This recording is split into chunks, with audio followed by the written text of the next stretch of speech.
বৌমা শাশুড়ির এই ঝগড়ার প্রধান কারণ হচ্ছে জেনারেশন গ্যাপ, ঠিক কিনা?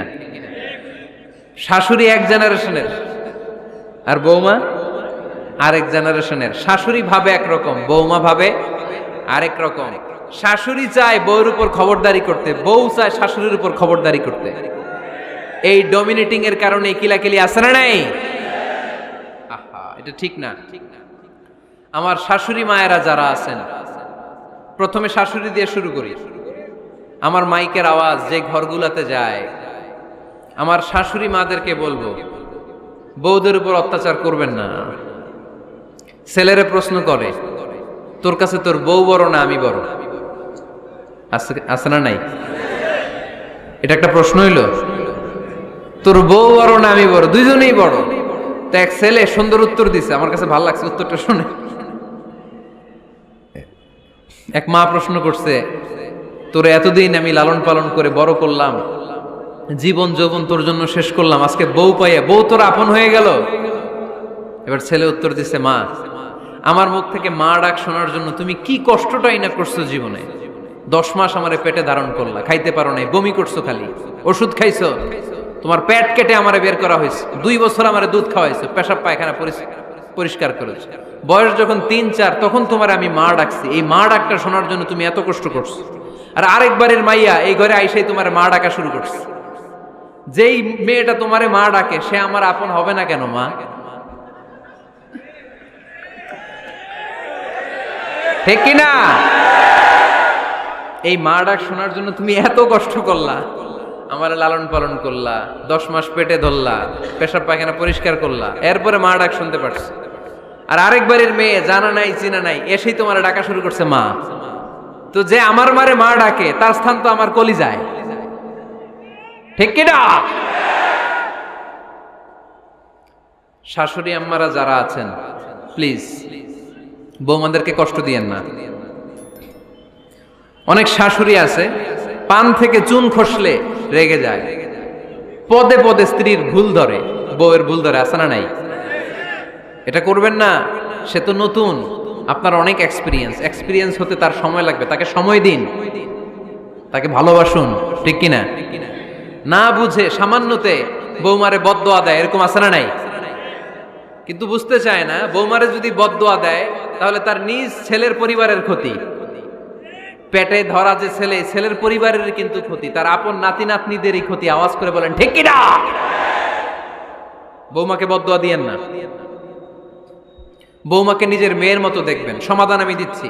কেমন দেখতে হবে? নিজের মেয়ের মতো। নিজের মেয়ে সকালে ঘুম থেকে ওঠে 11টা, ওইটা সমস্যা নাই। বৌমা কেন উঠলো না, ওইখানেই ঝামেলা, আছে না নাই?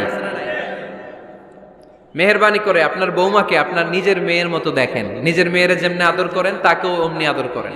আপনার বৌমারে যদি আপনি কষ্ট দেন, মনে রাখবেন আপনার নিজের মেয়েটাও আরেকবারের বউ হয়ে কয়েকদিন পরে যাবে। আপনি যা যা করবেন আপনার মেয়েকেও তারা ওই রকম কষ্ট দিয়ে বাড়িতে ফিরিয়ে দিবে। চিল্লায় বলেন ঠিক কিনা? খবরদার, টিট ফর ট্যাট। ইট্টি মারলে পাটকেলটি খেতে হয়। এজন্য শাশুড়ি আম্মা জানারা যারা আছেন, বৌমার সাথে খারাপ আচরণ করবেন না মেহেরবানি করে। তাকে আপনি কষ্ট দিলে আপনার নিজের মেয়েটাও আরেক বাড়ির বৌমা হবে, সেও ওই বাড়িতে এই কষ্টগুলো ভোগ করবে। এগুলো যখন আপনি শুনবেন তখন আপনার চোখ দিয়ে পানি পড়বে কি পড়বে না? পড়বে। এবার আসেন বৌমার কথা বলি। বৌমা যারা আছেন মেহেরবানি করে, বৌমা যারা আছেন মেহেরবানি করে আপনার শাশুড়ি আম্মাকে নিজের মায়ের জায়গায় রাখবেন। আপনার বাড়ি ছেড়ে নতুন বাড়িতে আসছেন, তো এটাই তো আপনার বাড়ি।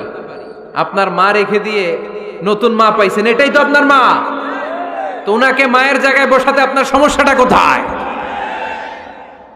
বৌমারা খেয়াল রাখবেন, আপনি আপনার শাশুড়ির সাথে যে আচরণটা করতেছেন, আপনার শেষ বয়সে আপনার ছেলের বিয়ে দেওয়ার পরে যে বৌমাটা আসবে ওই আচরণই আপনাকে ফিরিয়ে দিবে। The nature has its own return. প্রকৃতির একটা মাইর আছে, এটা শেষ মাইর, এটা শেষ খেলা। প্রকৃতির খেলা বড় খেলা। আপনি আপনার শাশুড়ির সাথে যে আচরণ করবেন, আপনার শেষ বয়সে আপনি একদিন শাশুড়ি হবেন, এটা মাথায় রাখবেন।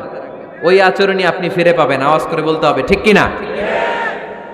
এজন্য 9 নাম্বার পয়েন্টস হচ্ছে মিউচুয়াল রেসপেক্ট। সবাই যেন সবাইকে ভালোবাসি। দোষ ছাড়া মানুষ নাই। সবার দোষ আছে, আমরা যেন একে অন্যের দোষ না খুঁজি।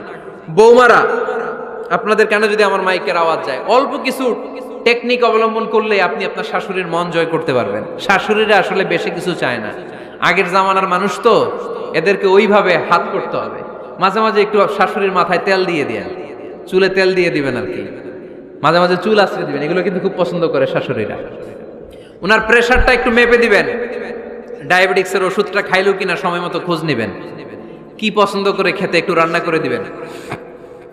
যেই বক্তার ওয়াজ শুনতে পছন্দ করে ওই বক্তার ওয়াজগুলো ডাউনলোড করে শাশুড়ি আম্মাকে দিবেন, ইসলামী বই দিবেন। দেখবেন বয়স্ক নারীরা মাহফিল যেতে খুব পছন্দ করে, ওয়াজ শুনতে খুব পছন্দ করে, নবীদের কাহিনীগুলো শুনতে পছন্দ করে। বসায় বসায় একটু কাহিনীগুলো শোনাবেন। বাইরে বেরোলে জিজ্ঞেস করেন, আম্মা আপনার কিছু লাগবে কিনা। আর একটা টিপস আছে, চুল যখন আশ্রাবেন আর শাশুড়ির মাথায় যখন তেল দিয়ে দিবেন, তখন অতীতের কথা জিজ্ঞেস করেন, দেখবেন অতীতের স্মৃতিতে হারিয়ে গিয়েছে আপনার শাশুড়ি। কি জিজ্ঞেস করবেন জানেন? জিজ্ঞেস করবেন, আম্মা জান, মুক্তিযুদ্ধের সময় আপনার বয়স কত ছিল? ওই সময় মুক্তিযুদ্ধের সময় আপনাদের এলাকায় কি কি হয়েছিল মা? আরেকটা প্রশ্ন করবেন, মা বিয়ের সময় আপনি কেমন ছিলেন? ওই দিন দেখবেন বুড়ি আর বুড়ি নাই, জুয়ান হয়ে গেছে। ওই দিন বলবে, মা আমি অনেক সুন্দরী ছিলাম, আমার মাথায় অনেক চুল ছিল, আজকে নাই। আমগো গ্রামে আমার চাইতে সুন্দরী মাইয়া ছিল না। অতীতের স্মৃতিতে, স্মৃতি হাতরাতে হাতরাতে তিনি হারিয়ে যাবেন। জিজ্ঞেস করবেন যে, মা শীতকালে আপনাদের দেশে কি পিঠা বানাতেন আপনি যখন ছোট ছিলেন, আপনার বাপ চাচারা কি করতো? এগুলো জিজ্ঞেস করলে উনি স্মৃতির পাতা হাতরাতে হাতরাতে চোখ দিয়ে দাঁড় দাঁড় করে ওনার পানি ঝরতে শুরু করবে। আপনার জায়গায়, ওনার হৃদয়ের মনি কোঠায় এমন জায়গায় পৌঁছবে, আপনার ছাড়া উনি কিছুই বুঝবে না। বৌমারা, এই অল্প কিছু টিপস অবলম্বন করে আপনারা আপনাদের শাশুড়ির মনকে জয় করতে পারেন। শাশুড়ি বৌমার দ্বন্দ্ব আমরা চাই না, আমরা চাই শাশুড়ি বৌমাকে নিজের মেয়ের মতো জানো, আর বৌমার শাশুড়িকে আপন মায়ের মতো ভালোবাসুক, ঠিক কিনা? এই মিউচুয়াল রেসপেক্টই পারে শাশুড়ি বৌমার দ্বন্দ্বকে দূর করতে, আর ঘরটারে শান্তির টুকরা বানাতে। আওয়াজ করে বলেন ঠিক কিনা? কয়টা গেল? আর আছে কয়টা? দোয়া করবেন একে অপরের জন্য। দোয়া, সাইয়েদনা ইব্রাহিম ফ্যামিলির জন্য দোয়া করতেন, রব্বি জাআলনি মুকিমাস সালাতি ওয়া মিন যুররিয়াতি রব্বানা ওয়া তাকাব্বাল দুআ। ও আল্লাহ, আপনি আমার নামাজ কায়েমকারী বানান, আমার কলিজার টুকরা সন্তান ইসমাইলকেও নামাজ কায়েমকারী বানান, আমার দোয়াটা আপনার দরবারে আপনি কবুল করে নেন। সুবহানাল্লাহ পড়েন। রব্বানা ইন্নী আসকানতু মিন যুররিয়াতি বিওয়াদিন গায়রি যী যারইন ইনদা বাইতিকাল মুহাররাম। ও আল্লাহ, আমার সন্তান সন্ততি, আমার ফ্যামিলিকে ধুধু মরুপ্রান্তর এই উপত্যকার মধ্যে তোমার কাবা ঘরের সামনে রেখে গেলাম, তাদেরকে তুমি নামাজ কায়েমকারী বানিয়ে দিও। গোটা বিশ্বের সব মানুষের অন্তর আমার ফ্যামিলির দিকে আল্লাহ তুমি ঝুঁকিয়ে দিও। ওয়ারযুকহুম মিনাস সামারাত, ফলমূল দিয়ে আল্লাহ তুমি তাদেরকে রিজিকের ব্যবস্থা করে দিও। তার মানে সব নবীরা তাদের পরিবারের সদস্যদের জন্য দোয়া করতেন কি করতেন না? আবার কোরআন আমাদেরকে শিখালো, রব্বানা হাব লানা মিন আজওয়াজিনা ওয়া মিন যুররিয়াতিনা কুররাতা আ'য়ুন ওয়াজআলনা লিল মুত্তাকিনা ইমামা। ও আল্লাহ, এমন নেককার সন্তান, এমন নেককার স্ত্রী আপনি আমাকে দান করেন যাদের দিকে তাকালে আমার চোখ দুইটা ঠান্ডা হয়ে যায়। চক্ষু শীতলকারী স্ত্রী দেন। বিয়ে যাদের হয় নাই, ইয়াং ছেলেরা এই দোয়াটা করবা। বিয়ের জন্য দোয়ার দরকার আছে না নাই? প্রতিদিন এই দোয়া করবা, আল্লাহ এমন স্ত্রী দেন, এমন জীবন সঙ্গিনী আপনি আমাকে দেন, এমন লাইফ পার্টনার দেন যার দিকে তাকালে আমার চোখ জুড়িয়ে যায়। এমন সন্তান আল্লাহ আপনি আমার ফ্যামিলিতে দেন যাদের দিকে তাকালে আমার চোখ দুইটা ঠান্ডা হয়ে যায়। নেককার সন্তান, নেককার স্ত্রী আল্লাহর কাছে দোয়া করে চেয়ে নিতে হয়। তাহলে ফ্যামিলি মেম্বার একে অপরের জন্য দোয়ার দরকার আছে না নাই? বাবা দোয়া করবে ছেলের জন্য, ছেলে করবে বাবার জন্য, মা দোয়া করবে মেয়ের জন্য, মেয়ে করবে মায়ের জন্য, ভাই করবে বোনের জন্য, বোন করবে ভাইয়ের জন্য। দোয়ার দরকার আছে না নাই? একদিন মাটির ভেতরে হবে ঘরে মন আমার, কেন বান্ধ দালান ঘর। প্রাণ পাখি উড়ে যাবে পিঞ্জর ছেড়ে, ধরা ধামে সবই রবে তুমি যাবে চলে।